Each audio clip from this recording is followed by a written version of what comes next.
Hi there, this is the Guitar Speak podcast, episode number 6.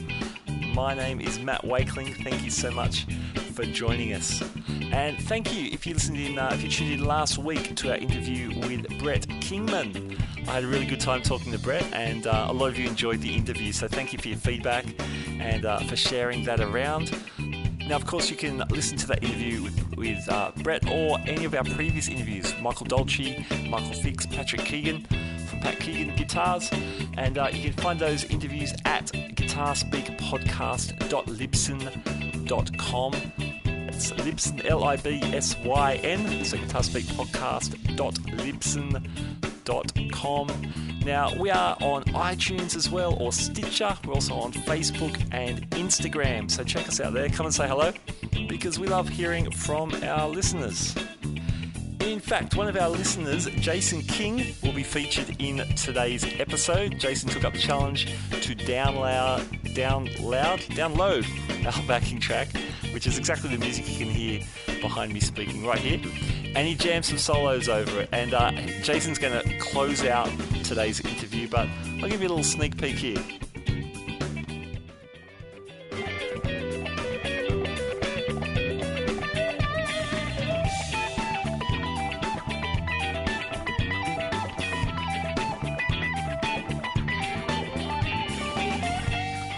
Nice playing there, Jason. We will hear more of your soloing at the end of our episode.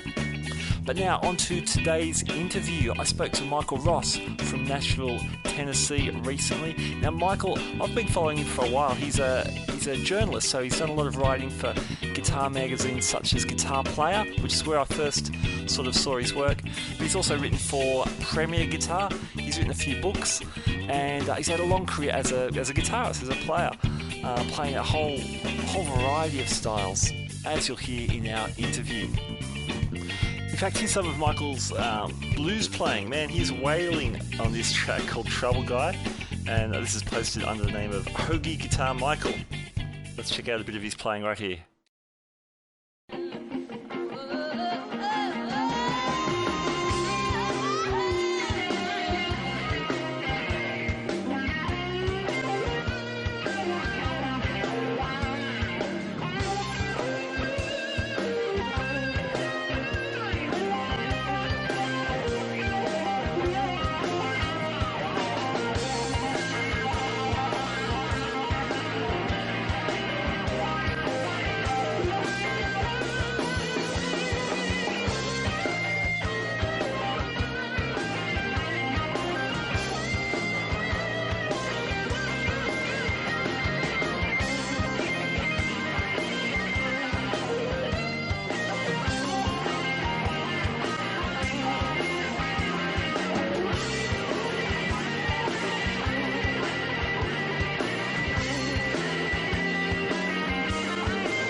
Heaps good.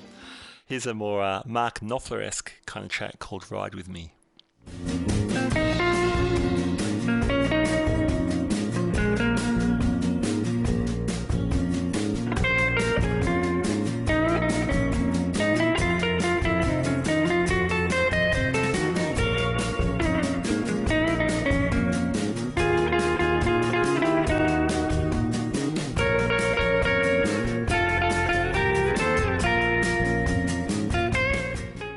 I really like about Michael's aesthetic is that he's into like conventional, guitar playing, electric, acoustic playing.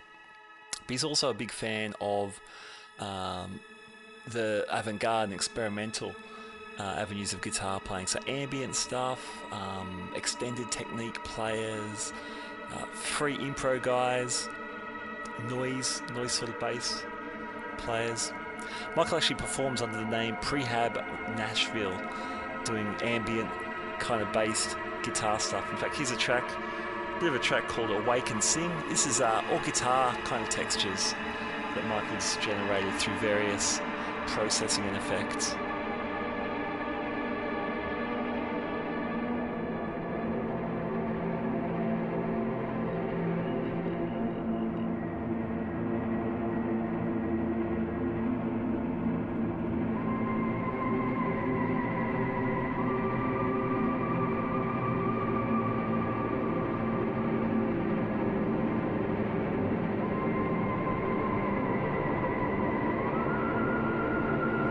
In recent years, Michael has set up a website called Guitar Modern, dedicated to following experimental and outside-of-the-box guitar players, and he does a great job curating that site where he interviews players and posts concerts and looks at different cutting-edge technology and gear.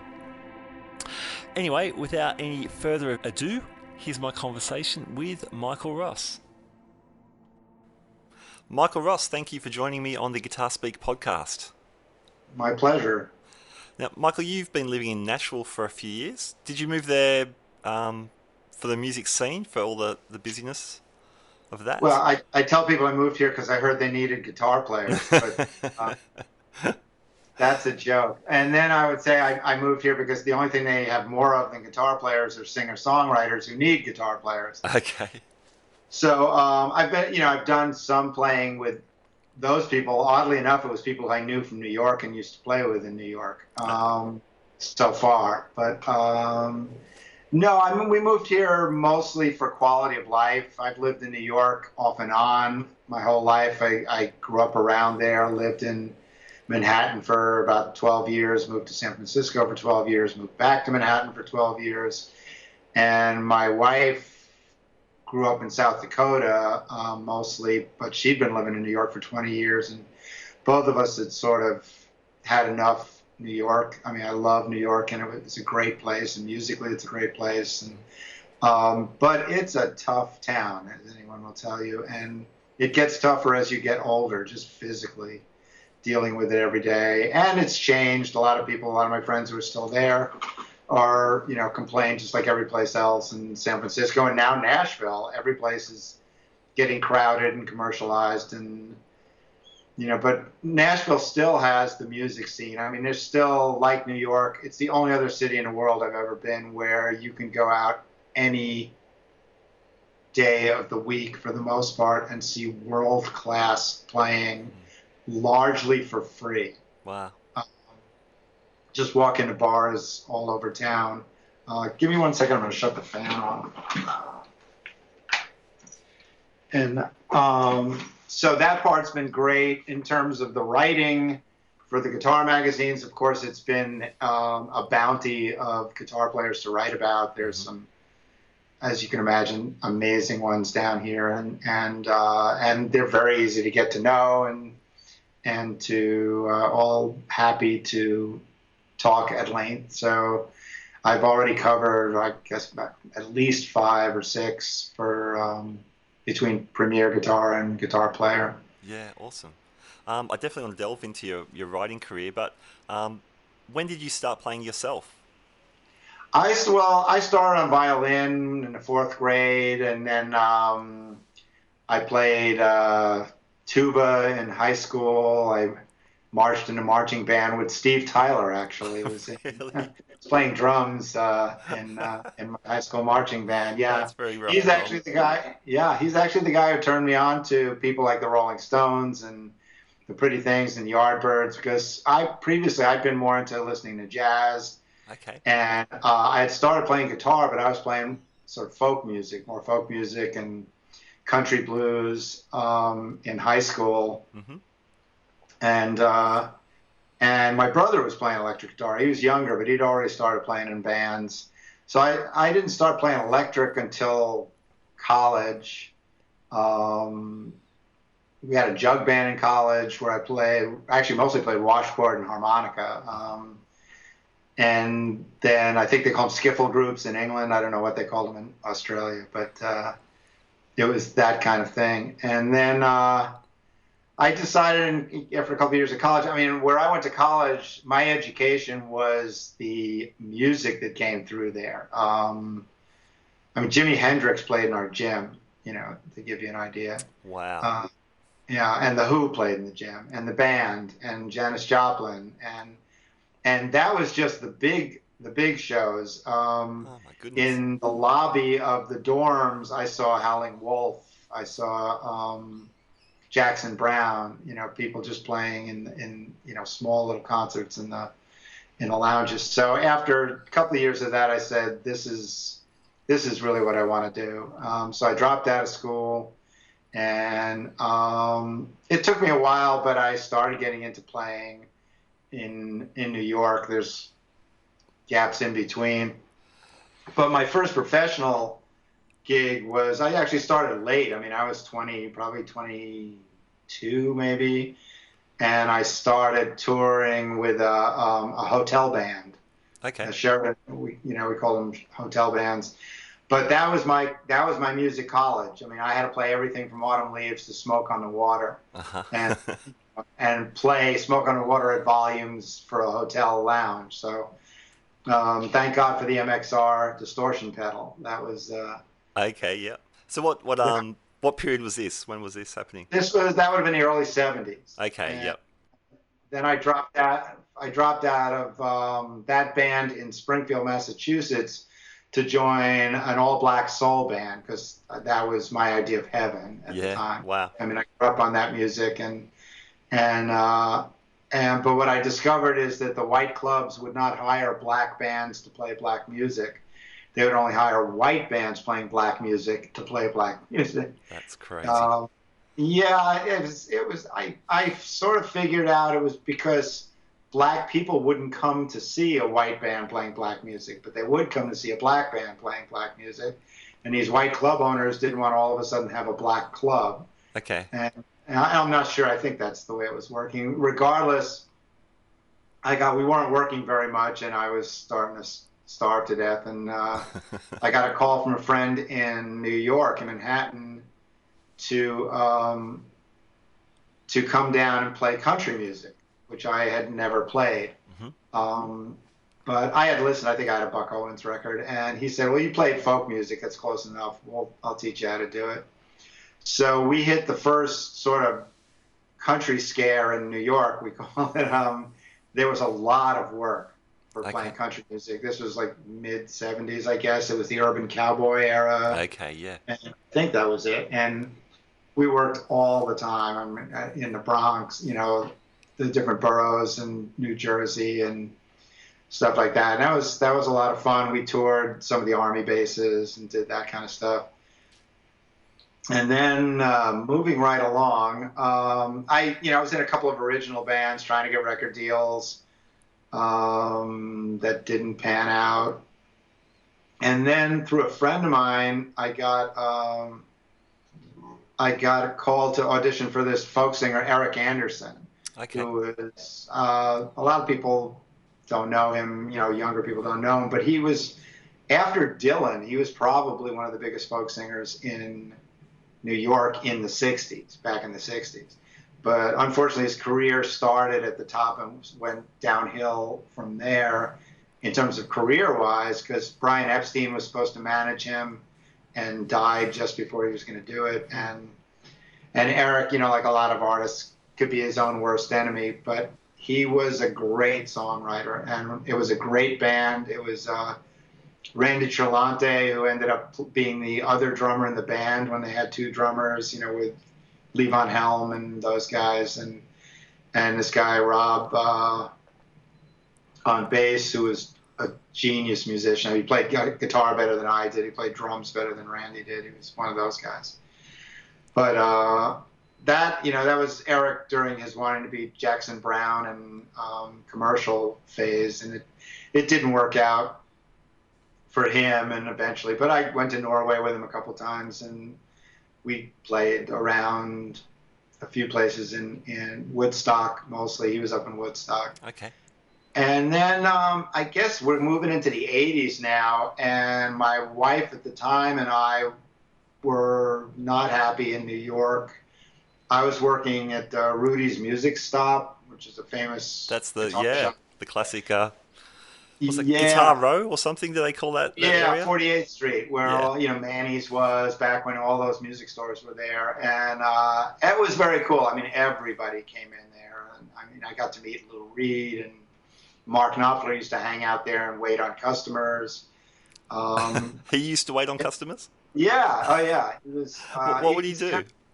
He just hang out behind the counter. He was friends with Rudy, and he was friends with Jack Sonny, who ended up playing in Dire Straits. Yeah. I remember Jack being in the band, yeah. Yeah, he was actually just here last weekend. Oh, okay. Yeah, we've been friends since then, and Mark would be hanging out back there, and if somebody needed a set of strings, he'd go get him a set of strings. I mean, he's a really nice guy. That's cool. He came down to see me play once when I was playing, and he came to see a couple of bands I was playing in. He was really nice. Yeah, lots of cool. Brian Setzer came in all the time. Awesome. They all came through there. But I was, I mean, I was working in a music store isn't what I wanted to be doing. Sure.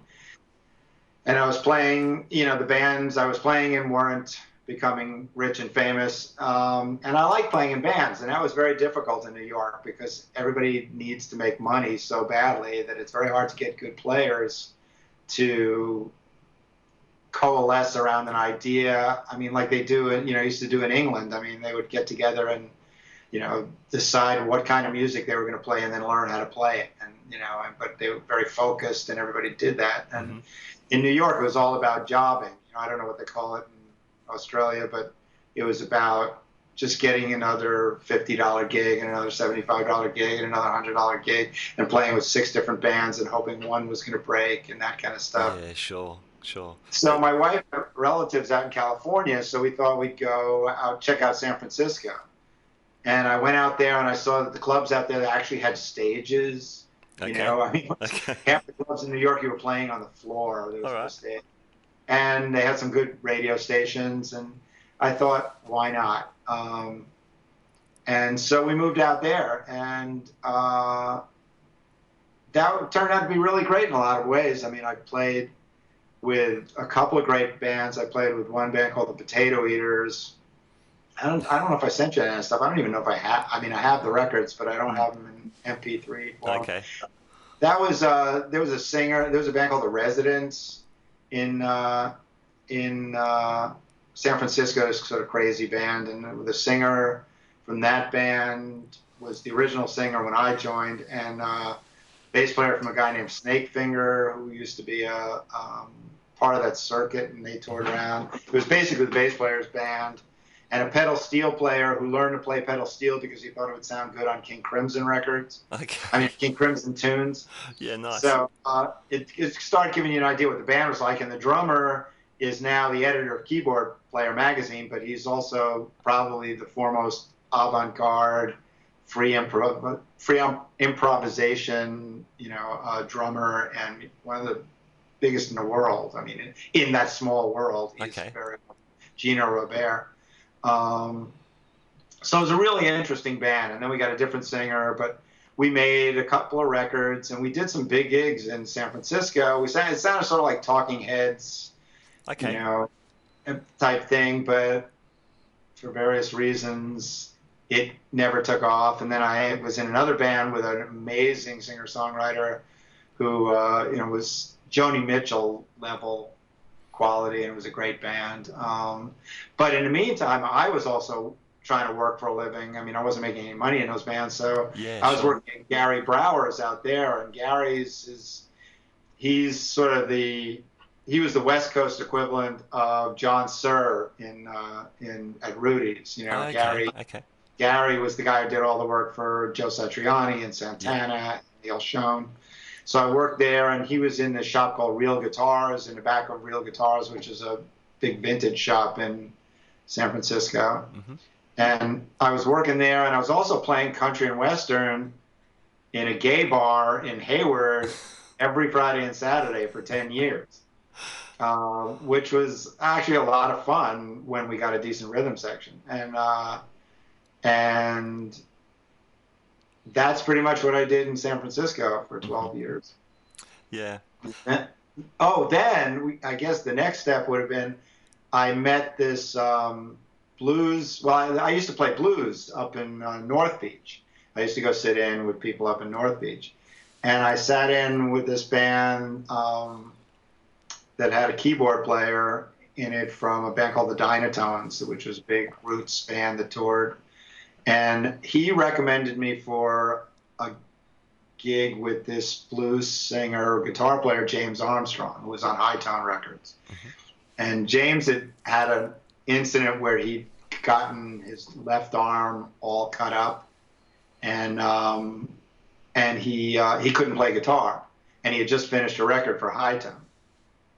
So he needed a guitar player, and the keyboard player recommended me, and I went down and auditioned, and it was interesting. It was an interesting comment on San Francisco that, I mean, I'm from New York. When you go and audition for something, you learn all the tunes, you learn them, and then you go in and play them. Of course, yeah. And I came in with these guys and we played the tunes, and they went, "Wow, you know the tunes." And I said, "Yeah, aren't you supposed to?" And then the bass player said to James, "Wow, James, he sounds just like you, and I thought you were special." And so there goes the gig. But my theory is that, I mean, because I sounded like him, it made him more comfortable having me play the guitar as opposed to trying to sing with somebody who played completely differently.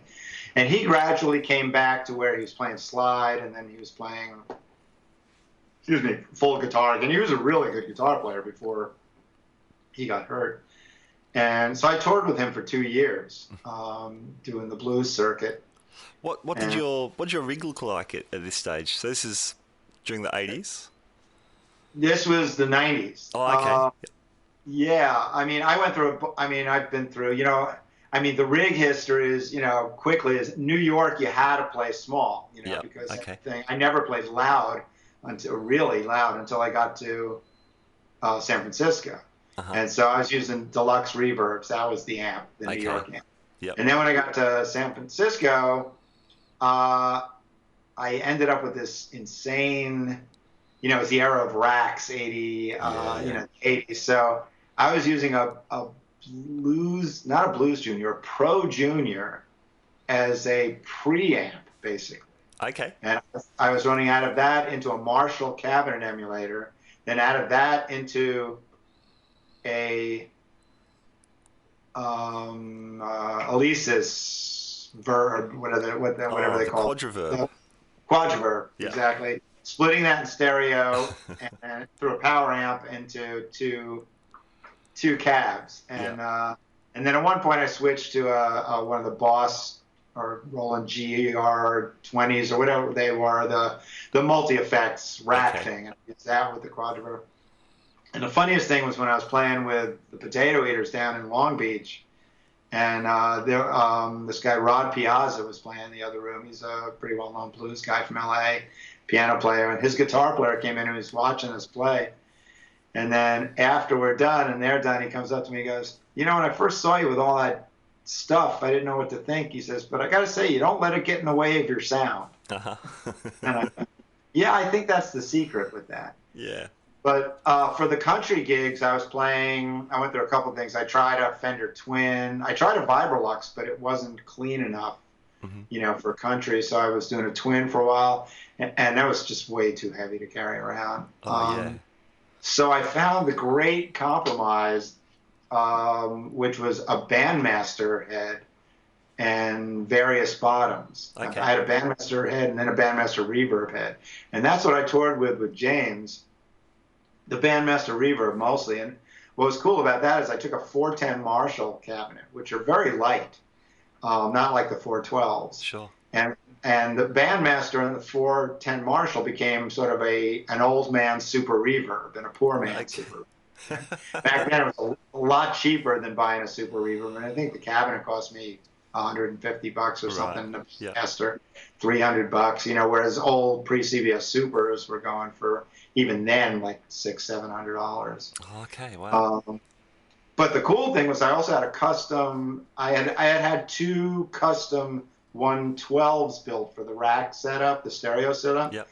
And when I on tour with James, I took the 410 and the 112, and they were both 8-ohm cabinets. And the Bandmaster head was a 4-ohm head, so it acted as kind of an attenuator. Like if we were in a smaller club, I would use the 410, and so I'm running 4 ohms into 8 ohms, which kept the level of the Bandmaster down, and I could turn it up. Awesome. And if we were running a little bigger club, I might bring the 112 was an EV, which was more efficient, but it was still 8 ohms. So I'd run into that. And then if we were playing a big club, the 410 fit perfectly on top of the 112, and I'd run them both, which became 4 ohms, and then I was getting the max power out of that, and I had 412s and 410s and an EV12. It sounded awesome. You know, there weren't many clubs where I could do that, but when it worked, it was great. Sure. And I also found this thing some guy in LA was making.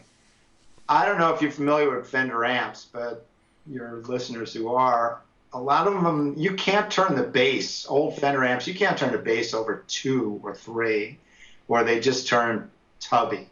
Yeah, really, yes. they're really tubby. And this guy in LA made this. I was already writing for Guitar Player at this point, reviewing stuff, and I reviewed this little thing he made that was nothing. It was like a tiny little box with nothing in it. But what it did something to the impedance. If you ran it between your guitar and the front end of your amp, it did something to the impedance, but only on the low end, that let me turn up the bass to like 4 or 5. Okay. And so I could get more oomph without it crapping out on the bottom. So that was mostly my rig. I mean, James didn't want me using any pedals. It was so funny going from this full rack deal to the blues. Not no wah-wah pedal, no nothing. Okay. You know, I think I had a Marshall Governor booster. That was, that was it. Which was an interesting change for 2 years. It got down to the basics. Yeah. And then I guess around that time or a little earlier is when Joe Gore left Guitar Player to go play with PG Harvey. Yes. And he recommended me to take up the slack. And that's sort of how I got started. I had been writing for Stereophile in New York. A friend of mine had gotten me the gig reviewing CDs for them. Okay. And albums. So I guess I had some, writing credentials at that point. Mm-hmm. And he got me involved with Guitar Player, and that was sort of the beginning of the writing thing. That's awesome. I was going to ask, did you have any? It doesn't sound like you had time to study journalism or anything. You sound like you were gigging. No. I dropped out of college after 2.5 years. But I tell people it's like I write by ear. Like people play guitar by ear. Okay. Yeah. I mean, I read so many books over the years. I mean, I've just read. I love to read, and I was an English major nominally at Stony Brook, but I was mostly majoring in music and drugs at the time. But no, I never saw. I'll tell you what. My best teacher of journalism, of writing, was my editor at Stereophile. Okay. Because I would write the reviews, and he would edit them, and I would read them in the magazine, and they would sound like me, only better. So I would compare that to what I wrote and see, oh, I see what he did. He took this out, he fixed this, he did this way. And that was the best education in writing I could have gotten, aside from just, the education of reading. I mean, there's plenty of people who tell anyone who wants to write, if you want to write, you got to read. Mm-hmm. And that's where it came from. But no, I have no formal training. But the other funny thing is, of the 5 members of the Potato Eaters, 3 of us ended up as editors. Oh, really? Yeah. And only one of us had graduated college. Gino graduated, but Guy, the bass player, he ended up as an editor of something also, and he never graduated college either. That's cool. So kids, don't go to college. No. So you're writing for Guitar Player in the 90s. That's got to be an exciting time. Lots of gear coming through. Lots of great guitar players. Well, it was fun, and it's interesting because that sort of coincides with my introduction to sort of modern guitar. Okay. In a sense, because I was doing gear reviews for them, but the first feature I pitched to them was a pair of Finnish guitar players, Raoul Bjorkenheim, who's a great guitar player, still around doing great stuff, and this guy Jimmy Suman, mm-hmm. Who unfortunately had health issues, I guess, and doesn't play anymore. But they both had played in this guy Edward Vesela's band, this drummer in Finland, and who was sort of the modern Sun Ra of Finland. He just sort of, he would gather his minions together and rehearse them endlessly, and do this really out sort of jazz type stuff, jazz rock, I guess you say. Okay. So I went to Guitar Player, and I met with forgot, one of the old Garde guys, and a guy who's now a friend of mine, James Rotundi, who was an editor there at the time. Oh, okay. And I said, I want to do an article on these two guitar players.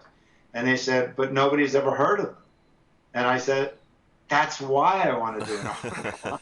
I said, I don't need to read Guitar Player to read another article about Jimi Hendrix or Stevie Ray Vaughan. Yeah. I know about Jimi Hendrix. What I get out of Guitar Player personally is, ooh, who's this guy? Yeah. Let me check him out. So they were the modern guys. And it's interesting because roughly around the same time, I'd always been into effects, and with that second band that I was in San Francisco, I got into looping. I had one of the early Alesis Jam Man. Was it made by Alesis? The Jam Man. The original Jam Man. Yeah. Yeah, I think it was made by not Alesis, Lexicon. Lexicon, that's it. The Lexicon Rack Jam Man. And I was into looping and stuff like that, and okay.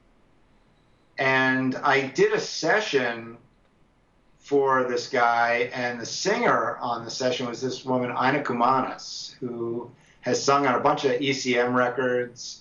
She used to go over to Norway all the time to do records on ECM with Bar Phillips and Marilyn Mazer. And when we met, she said, I know this guitar player that you would really like. His name's Ivan Arce. And I don't know, no, I guess I hadn't heard of him yet, but I guess I was rooting around in the record bins, and I saw this Nils Peter Molvar record, Khmer, I think is how you pronounce it, and the guitarist was Ivan Arce, and I took it home, and that was my other introduction to modern guitar. Just this guy, he blew my mind, more than anybody had since Bill Frisell, probably. Mm-hmm. And what kind of stuff was he doing? Well, it was very ambient based and sound based, but he could obviously play his butt off. Mm-hmm. And it was just all these things I was following. I was sort of moving in that same direction without having actually heard anybody else doing it. We did. I'd heard Adrian Belew do his Animal stuff, and I was into his stuff. Yep, King Crimson. Sure. But I was, just feeling my way, especially with this band, Me Jane, that I was in. We did a month of Joni Mitchell sort of tribute night at this club, mm-hmm. where it was us every week, and then the opening act every week also had to do a Joni Mitchell cover. Everybody had to do a Joni Mitchell cover. Mm-hmm. And we did The Jungle Line.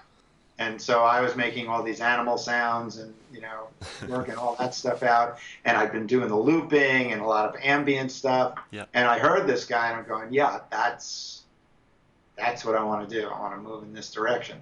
And he was just amazing at it. So I got heavily into him. And then I've completely lost my place. So I don't know where were we going from there. Talking about Guitar Player. That's what I was saying. I pitched those guys. I don't know where I discovered them, but I found them somehow and totally got into it.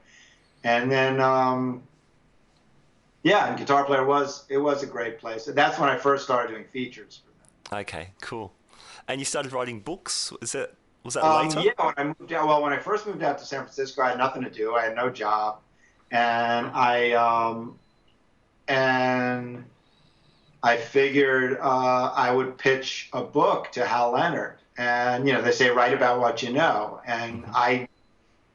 What I know about actually playing is minimal, but as I used to have this Hound Dog Taylor T-shirt that said on the back, when I die, people will say he couldn't play but he sure made it sound good. Yeah, right.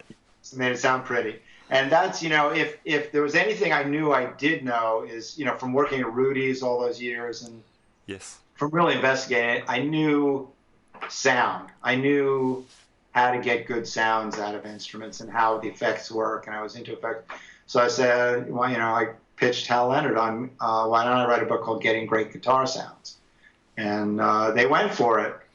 Gave me some piddling advance, but I had nothing else to do, so I wrote it, and it's still selling today in 30 some odd years later as an ebook. Yeah. But it sold, considering they never did an ounce of publicity for it, and half the time it was hard to find in the stores, I still made some decent money from that book. That's great. So, and that's has that been updated as well with more recent? I did a revision. That's a long, weird story, but Okay. They called me about 5 years later to revise it. So I revised it this is already, or 10 years, I don't know, it might have been 10 years later, but I revised it. It's been 20 years, but I purposely wrote it dealing with first principles, basic principles. In other words, Okay. This is how reverb works. This is how delay works, not specific pedals Sure. or specific guitars or any of that kind of stuff. So, it's probably due for an update just because of plugins and these days I play through an iPad as much as anything else. So there's a lot of that stuff going on. But I've done other versions, like for Hal Leonard, I did all about effects, which was more recently. It's still a while back now. Okay. That covers a lot of the same territory, but it just on effects, getting great guitar sounds, and I talked about the wood, and the guitar itself, and all the principles of that and stuff like that. So, people keep saying, "Yeah, why don't you do another book?" Well, I've written everything I know at this point. Okay. I don't know anything else. But I can probably figure out a way to repackage it. I've done it. I did a book for IK Multimedia in conjunction with Cengage, getting great guitar sounds out of Amplitude. Okay. So Yep. it's supposed to be sold in conjunction with Amplitude, and that's I did one for Line 6 about the pod. Getting how to get different guitar player sounds out of the pod. Okay. Yeah. Stuff like that. So Awesome. So you've really kept up on moving trends in gear, and you seem to have, I guess, like a lot of us, you've gone along and you've explored the different areas. You mentioned iOS based stuff. Do you want to tell us about your rig you use? Is it your Prehab Nashville kind of stuff? What rig you use? Well, yeah, I'm sort of going. I've been shifting, and I just got into the iOS stuff, and it's blowing my mind. It's I was doing stuff through a laptop. After I moved back to New York, I started just backtracking a little bit. When I moved back to New York, I was the gear editor at Guitar One magazine, this magazine in New York, after I moved back. And so that's how, I kept up on gear trends. I sort of had to. It was my job. Yeah. But at the same time, when Guitar One was bought by Future Music out of England, they do a magazine called Future Music and Computer Music. Yeah. We started doing a Future Music USA version, and I started working on that as well, and that started getting me into the whole electronic music thing. Okay. And then that guy I mentioned earlier, James Rotundi, he had moved back to New York also, and he was the editor of Future Music magazine, and he introduced me to Dave Hill, who at the time was the main guy with Ableton Live in New York. Oh, okay. And cool. Dave was playing down at this thing called a Warper Party on Houston Street with Sean Pelton, who's the Saturday Night Live drummer, one of my favorite drummers of all time. Dave's a drummer too, and they were going to be using this new thing, Ableton Live, and linking their computers and playing and doing all this kind of stuff. And I thought it sounds interesting, so I went down and checked it out, and it was interesting. And then the Warper Party thing sounded interesting, so I went to the next one thinking, well, it's going to be a bunch of guys with laptops and and looking like they're reading their email. Yeah. But I was blown away that there were 3 different guitar players there doing different stuff. One guy had a laptop built into his guitar, Okay. literally a complete laptop built into his guitar. Awesome. Another guy, I called him Overclock Orchestra, was doing TV theme music but his own prog rock arrangements of it, where he played keyboards with one hand and guitar the other hand, and was playing to tracks and stuff. And another guy was doing like fusion. And then there was this other guy who kept coming down, this guy Moldover, who had a controller built into his guitar controllers. I'm thinking, there's obviously room for guitar in this world. But anyway, there were a lot of people over the time I was there that were doing stuff. So I started getting into that. So and I started performing at the Warper parties, going through the laptop, using Ableton Live, Yep. Doing looping and processing and all this kind of stuff. And it was a lot of fun. And that was the one thing I thought I was going to miss when I moved to Nashville, because I didn't expect to find much of that here. But actually, there's a fairly developed avant-garde scene in Nashville. Okay, cool. In general. So that I've had a chance to do some gigs, some laptop things here. But then the iOS thing started. I guess I'm trying to think where that started. Some of the people I've written about in the magazine, like Knox Chandler, who used to play with Cyndi Lauper and with David Gahan from whatever that band is, and has done a lot of stuff. He's in Berlin now, and he's doing a lot of gigs through iPhone. Okay. And this guy Dino, J.A. Dean, he's not a guitar player per se, but he's one of the guys who almost invented modern sampling performance with John Hassel. Okay. When he's playing. So he's been doing a lot of iOS stuff, and this guy Rick Cox, who does a lot of soundtracks out in LA, who I've written about. They were all doing iOS stuff, and so I finally said, this looks like it's something coming up, and it's going to start happening more and more. And if I'm going to be writing about gear for my magazine or for whomever, I better start learning about that. So I convinced my wife I needed to buy an iPad. And we bought an iPad. And then it's, we've all heard of GAS, gear acquisition syndrome. Yeah. The problem with apps is they're like $5, Yes. They're not Yeah. 100. As somebody said, but they can rapidly add up to 200 or 300 if you keep doing them. Yeah. But I haven't, fortunately, I have the guidance of guys like Knox and Rick and Dino. And I see what they're using. And so I thought, wow, wouldn't this be cool? Well, I didn't even think of it. Actually, the technology preceded my imagination. I went to a NAMM show, and this company, iConnect, came out with this thing called the Audio 4 Plus, which I've written about on the site, which allows you to plug an iPad into the interface along with your computer and bring up the iPad as a send I can bring it up as a send in Ableton. Okay, cool. So it integrates with your existing stuff. Yeah. So Cool. because I've put a lot of time into Ableton, it's nice to use them together, and I can then process stuff that I've done in Ableton on the iPad, and I can process the iPad stuff in Ableton, and I'm just running back and forth. The more I work with the iPad, the less I feel I need the computer. Okay, yeah. Just because what you can do now it's just amazing. This Bias FX. There's a company called I don't know if Bias is their name, but they do a thing called Bias, and they do Bias FX, which is a guitar modeler, which is the best sounding modeler I've ever heard and felt. I'm using I'm using their Bias, just the amp modeler at the moment, and it's awesome. It's so good. And you can import IRs into that too, can't you? Like impulse responses or something. I'm not sure for Bias. I think you can. You can for Bias effects. Definitely Bias. I'm not sure. Bias is where you can get into the amp, and do the tubes. Yeah. That's it. Right? Yeah. Yeah. So I have both, and they integrate together. Okay. But mostly, I just use.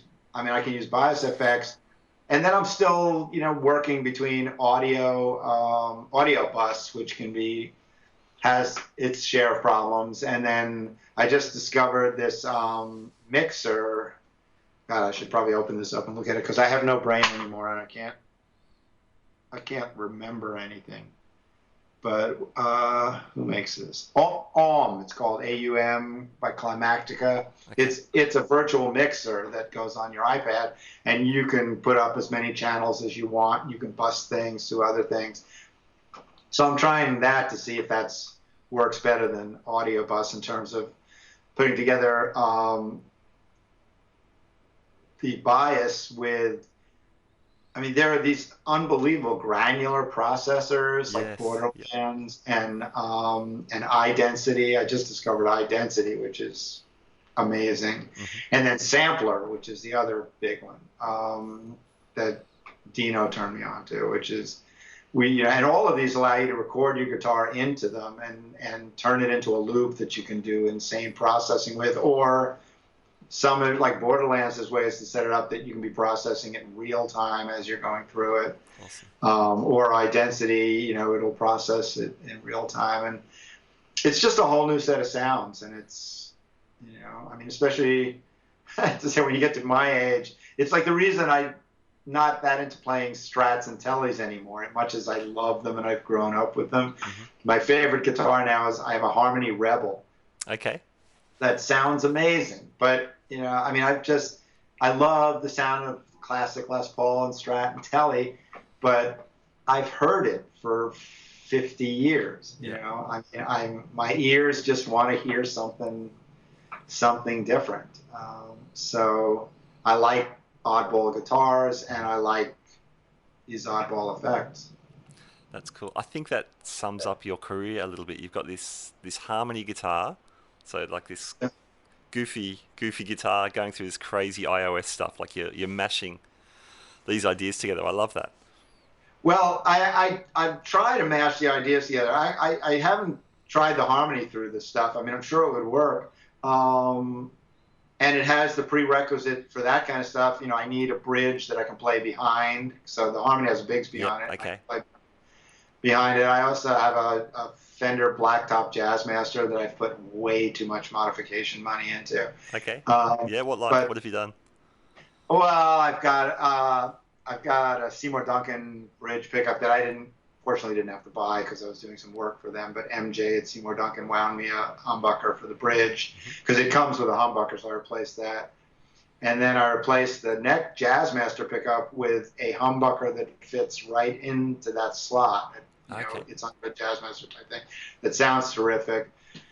I had the whole thing rewired because I wanted to get into blending pickups, so I had them take the input jack from the top and drill it into the side and turn that into the tone, and then now I have 2 volumes in a tone. I put the mastery bridge on. Yeah. It still needs fretwork and to really play properly in the setup, but it's getting there. It's Cool. getting there. And that's a good one for the modern stuff because I can play behind the bridge, and And there's the a fair bit of harmony. string. What's it? There's a fair bit of string length on the Jazzmaster, isn't there?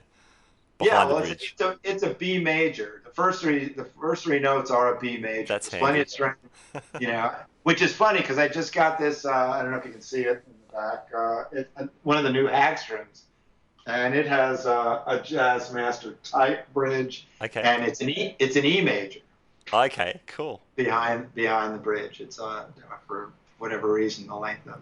That's awesome. But That's yeah, it's. I mean, I don't know if you read my prehab mission statement, but it's.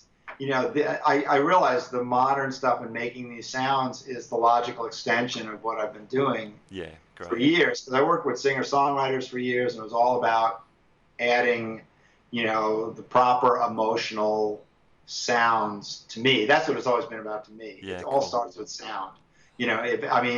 You can play all the notes you want, but if it doesn't sound good to me, I don't want to hear it. Sure. There's a one of the prehab tunes is Crooked Picture, and that kind of melds some of your acoustic influences with the more experimental and ambient kind of sounds, I guess. Yeah, right. Well, that's when I had my banjo, they call it down in Nashville. It was a Oh, six-string six string. banjo. Yeah, yeah. I Tuned put like a guitar. Yeah, it's tuned just like a guitar. Okay, I put cool. that on it, and ultimately that's what I like to do. I mean, my favorite music is stuff that melds some of the more traditional stuff.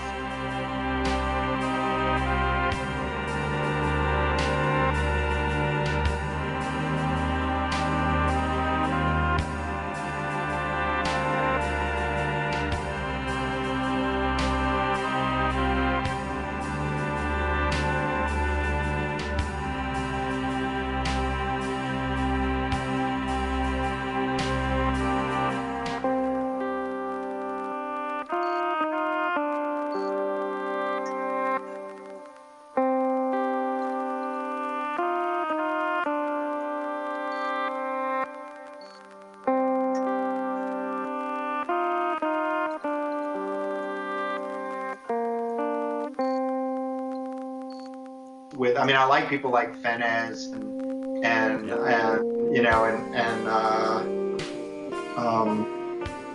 you know, people who make just crazy noises. You know, like Stian Westerhuis and people like that. But some of my favorite music is when people somehow integrate. You know, like Ivan Arset to me manages to integrate just great guitar playing. With those kind of sounds, those kind of out type sounds, and that's why I have also a Roots Modern section. When you called, I was just posting my Lucinda Williams review of her new record, which has Bill Frisell on it and Greg Leese. And I just love roots music where people are incorporating, you know, something modern into it.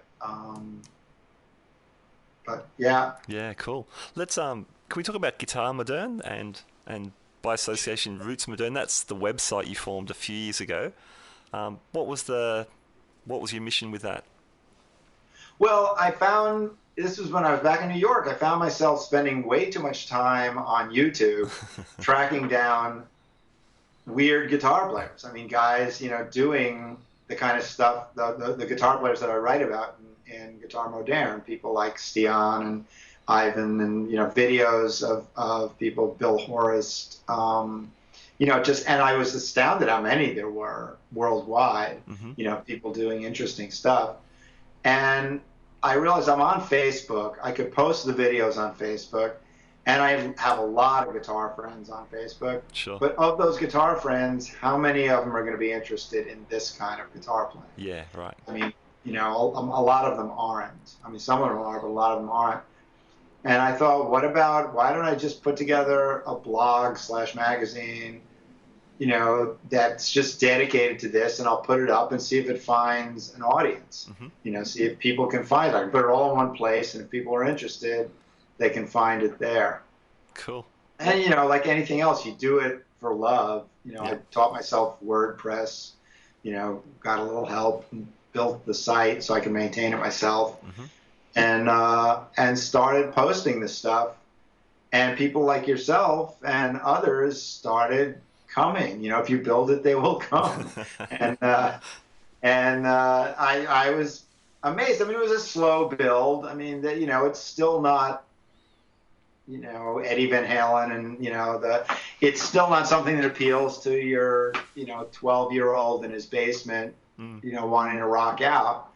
But I was amazed from all over the world. A lot of people in England, Italy, Germany, Japan, you know, people, Australia, people just, you know, when I was checking out where people were coming in from, it was all over, and the United States, they were coming in from all over, and it built and built, and to the point where I thought I was starting to think maybe I can get somebody to advertise on it. Yeah. And I got a call from some guy out of the blue saying, "Hey, I'm a marketing guy for this company. We want to advertise." Wow, fantastic. So I've now got a couple of advertisers. I've been trying to get some more, but, you know, I need to build the numbers. Right. So I'm getting into Instagram now. I'm finding that's actually a great tool because with the hashtags, you know, you can garner people from all over, you know, that might not find the site on their own, but you know, they might be looking for hashtag guitar or hashtag avant guitar or hashtag whatever, you know. And it's like any other magazine. It's certain people are going to blow up the site. Adrian Belew Sure. always is, get a big spike. David Torn's going to get a big spike. Right. This kid Nick Reinhardt, I don't know if you've heard him. I would call him a kid. I don't know how old he is, but I mean he's the next generation behind Nels Klein and Adrian and David.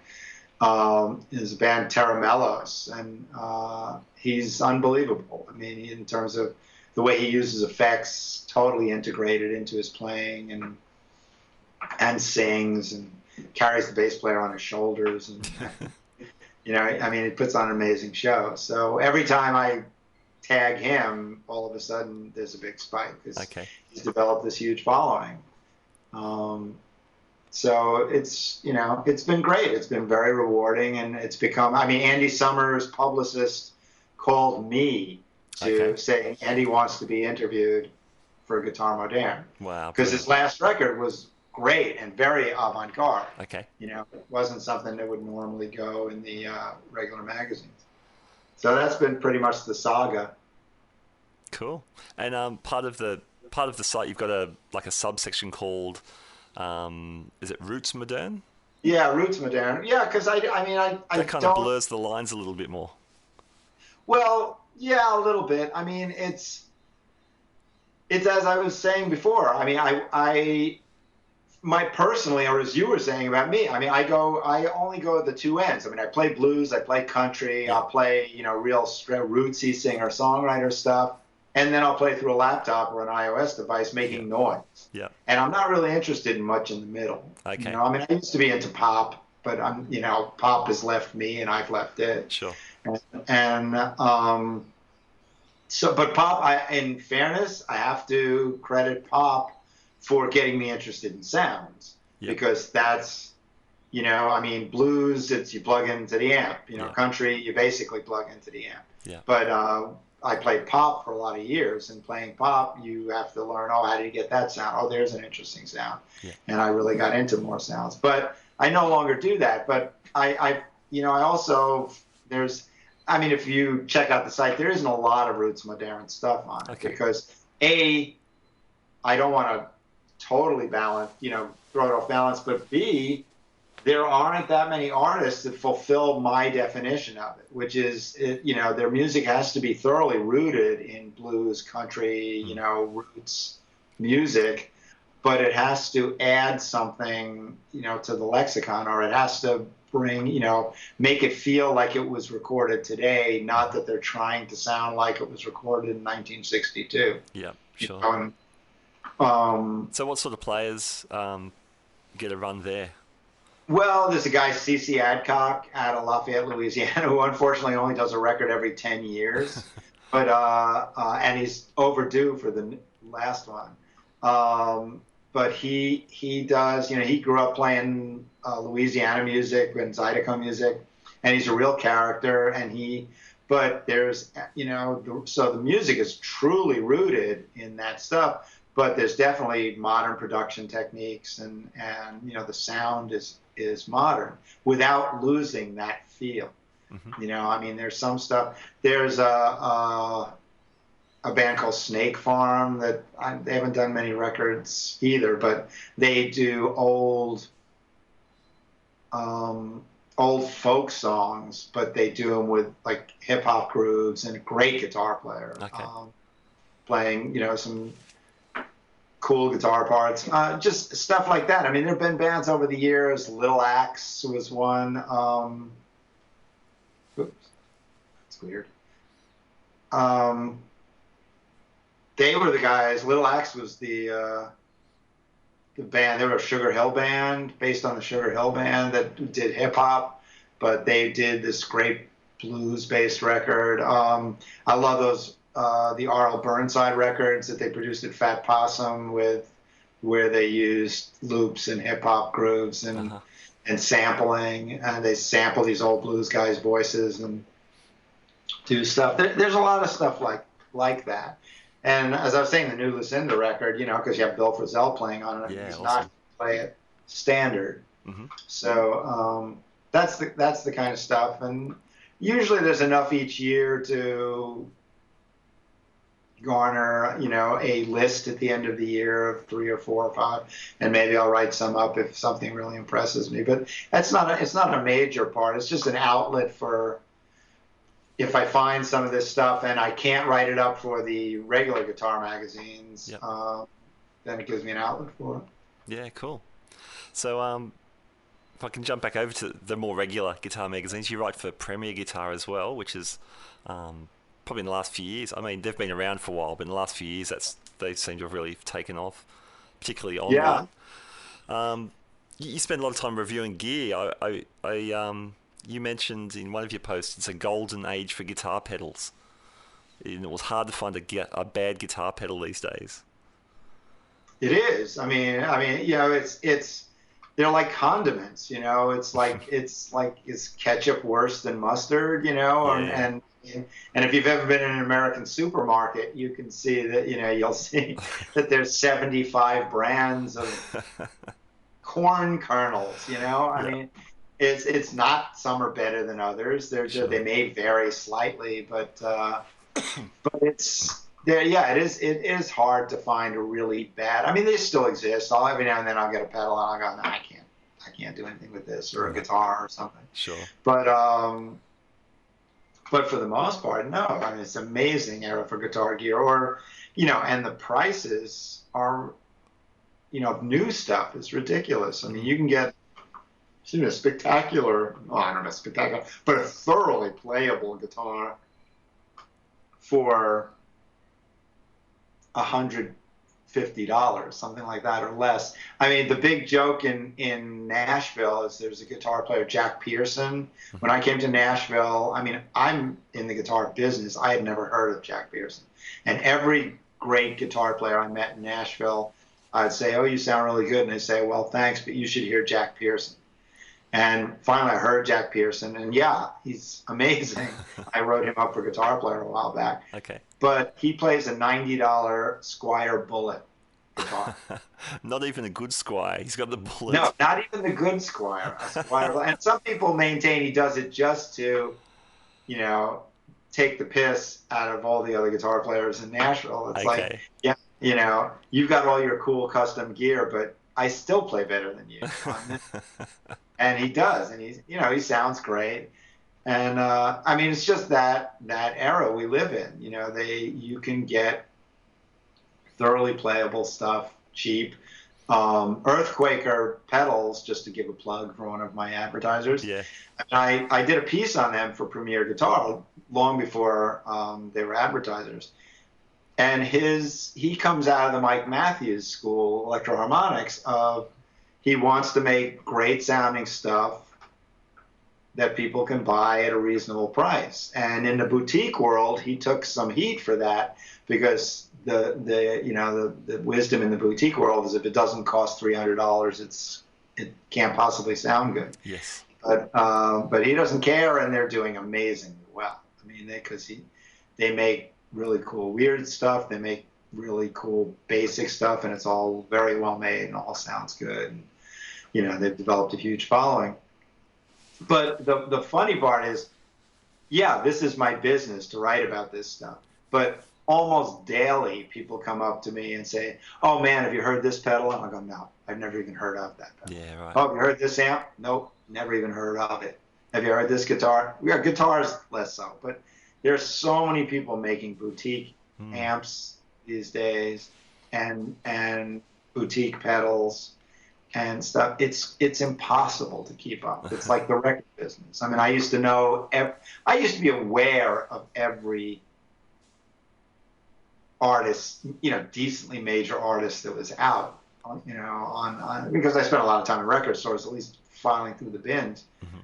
Now, there's no way to keep track. It's all balkanized. But that's good news. I mean, good news for the players. You can just find so many choices. There's some great stuff out there. Yeah, cool. I guess that's one of the great things about the web, and Web 2.0, as we used to call it, just the web now. But you've got the opportunity to look for stuff you're really into, to chase up stuff. For players, you could find a site like Guitar Modern or if for whatever reason you need another tube screamer, another twist on the tube screamer, you're going to find, a whole bunch of that kind of stuff. That's kind of cool.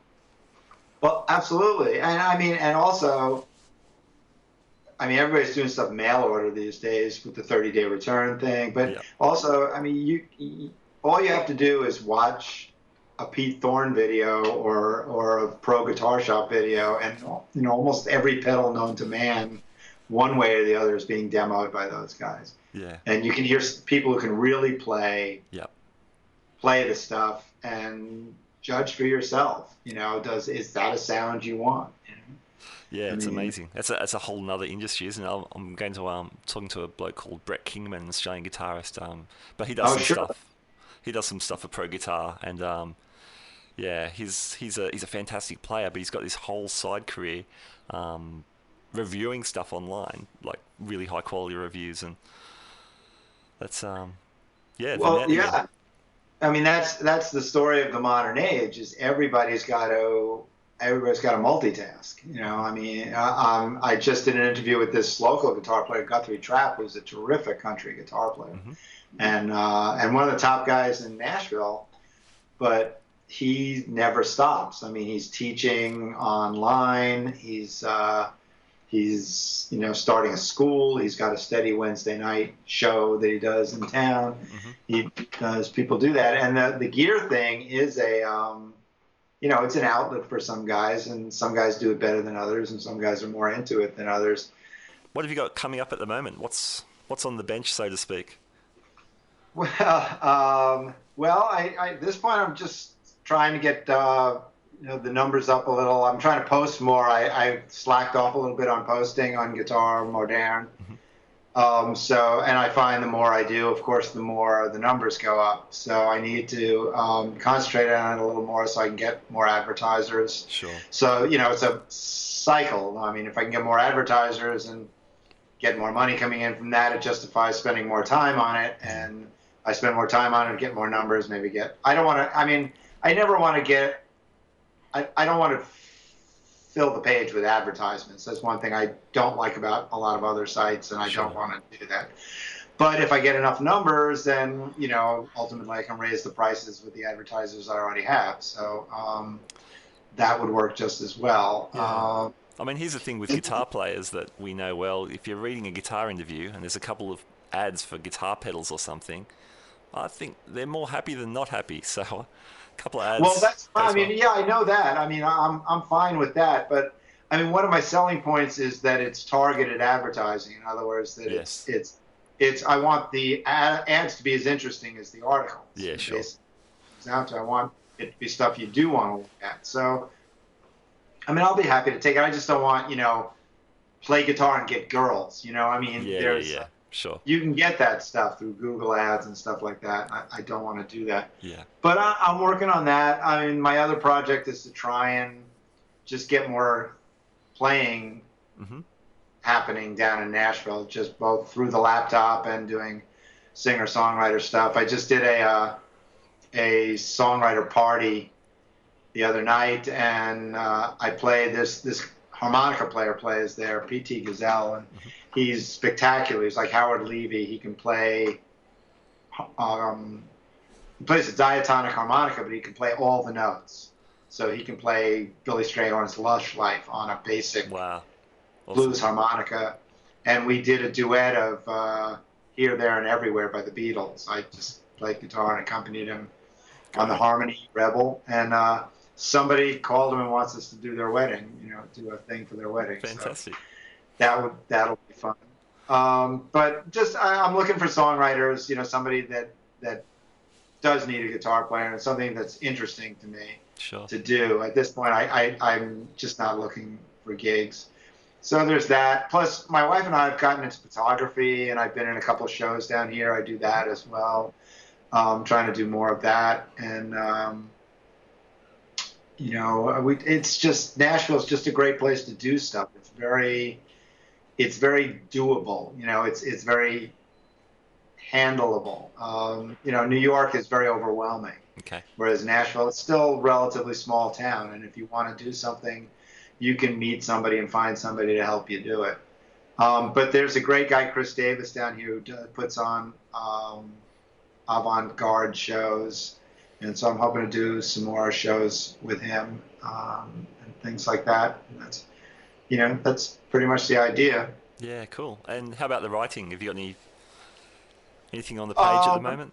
I have a book that I'm trying to put together, a book idea that I'm trying to put together. Not to mention writing my memoirs. Okay, great. I don't know if I'm gonna ever get around to that, but as my late friend once said to me, "You're not getting any younger. You better get on it." But so there's that writing. I wouldn't mind doing more stuff. We were talking about Premier Guitar, and they've been great.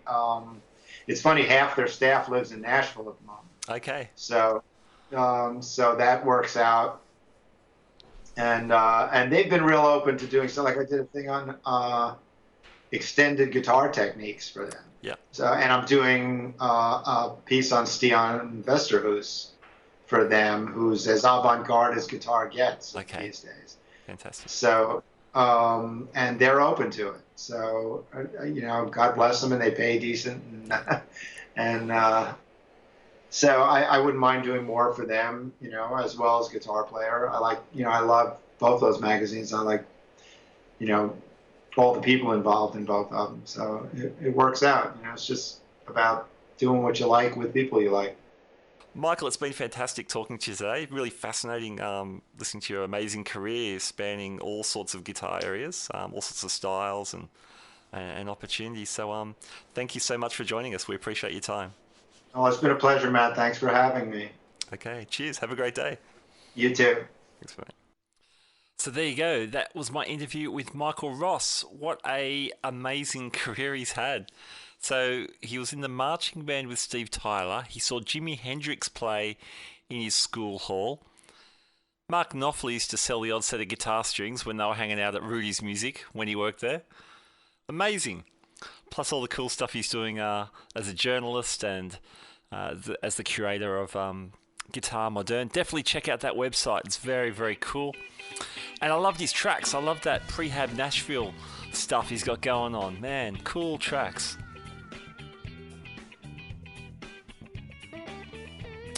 Alright, as promised, here's a bit more of Jason King jamming over our backing track. Now, if you want to do this, do it. Go to Guitar Moderne. That's not my site. Go to guitarspeakpodcast.libsyn.com. Download our backing track for free, play over it, and send it in. We'd love to hear. Anyway, I'm going to stop talking so you can hear Jason King playing. He's playing a Strat. It's plugged into an Axe Effects. You know what? He bought his Axe Effects unit off Brett Kingman, our guest on episode 5. Brett had a spare one, offloaded it to Jason, who's now doing some good stuff with it. Sounds awesome. All right, thanks for joining us. We'll catch you next time.